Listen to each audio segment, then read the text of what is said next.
Barrett does have some family in that state.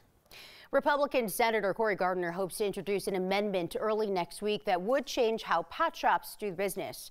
The amendment would allow cannabis businesses to open bank accounts so they don't only have to deal in cash. Now, the companies could only open an account in states where medical or recreational marijuana is legal. The owner of Peak Dispensary in Denver argues there's no downside to this.